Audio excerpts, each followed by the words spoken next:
Kaltbaum is with us. Kristal Knight, Democratic strategist, is with us. Dan Geltrude, accountant and market watcher extraordinaire, is with us. Dan, if you don't mind ending with you as the accountant, that is the way these things get done. Now, a lot of people have pro and con views on earmarks, but it is the means by which you get votes for the bigger legislation. They got those votes. In the House, they got 9 of them, Republican votes. And in the Senate, 18 of them, Republican votes. What did you make of that?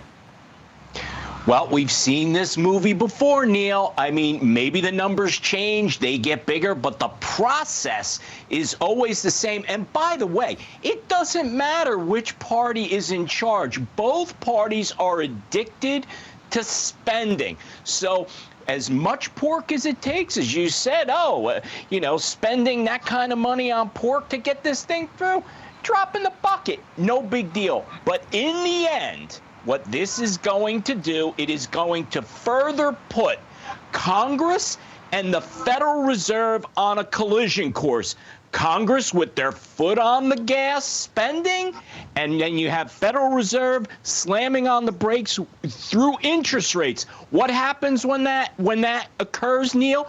With cars, it's donuts in circles and circles and circles, and that's what's going on.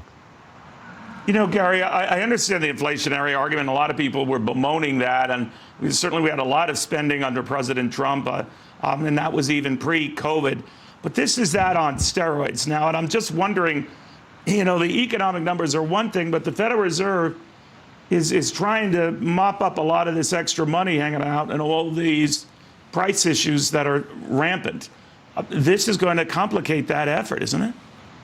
Yeah, every word out of Jay Powell and the rest of the Federal Reserve over the last 3 months has been, we have a job to do. We are not turning back, and we are heading straight forward to higher rates to stamp out the inflation. But by the way, they created. So this is not good news. I am sure they're looking at it. And Neil, the bigger number is not just this 1.7, but the total federal spending that's coming up this year. It's going to be $5.5 to $6 trillion. I still remember the last year Bill Clinton was only $1.8 trillion, and I'm still wondering where all this money is going towards. And they keep saying entitlements. Well, who came up with the programs for the entitlements and have done nothing about it? So I just think we're in the soup here. I think we're going forward with much more spending. They're doing this because they just all got reelected and figure what the heck at this point in time, and damn the taxpayer, and thumbing us all in the eyes as we move forward. Kristal, I'm sure you agree with both of these fine gentlemen, but in all seriousness, I did want to get a sense from whether this changes in the new Congress. You'll have the House under Republican control, the Senate under a little bit more Democratic control. So typically, people look at that and say, well, they can't spend as much, they can't do as much in an environment like that. This proves, for now at least, they can, and with Republican support. Does any of that worry you? Well, I think what worries me is that half of this budget is being allocated towards defense spending, which is something that we really don't hear many Republicans complaining about. But $38 billion that's in this budget is going towards disaster relief, things that have, occurred naturally across this country in states like Florida and Louisiana that, many people on the other side of the aisle are complaining about. So I would expect to see, once this new House majority for Republicans take place, that they will slim down on spending. But the question is, can it get out of the Senate? Because there are provisions like money that's been put towards the Border Patrol that many Americans need and deserve based upon how we allocate our money. No, I get that, Kristal, but the fact of the matter is some of these initiatives you alluded to, $38 billion, and we're seeing in some of these other areas, that $1.7 trillion figure is what's big. So to get people on board, Republicans on board, if you're going to boost defense spending by another $40 billion in a year, I sign on to that because they got what they wanted. If you're going to talk to people concerned about the border, $35 billion there. They've been leery of it, but they'll sign on to it for that.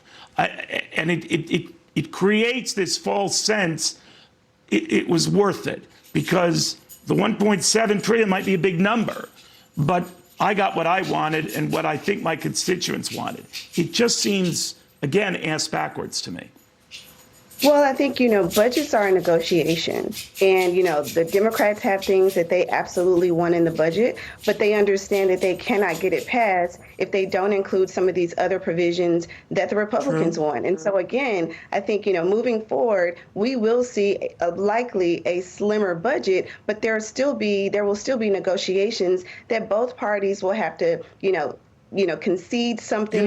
You might be right, but Dan and Gary, I don't see it changing, because they always talk great promises like me with diets. I hate to tell you that the record is poor. Dan.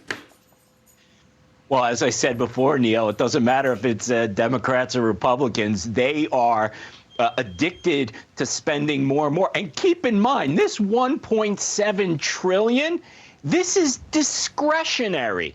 So this isn't a have to, this is a want to when it comes to spending. That's what's most disturbing.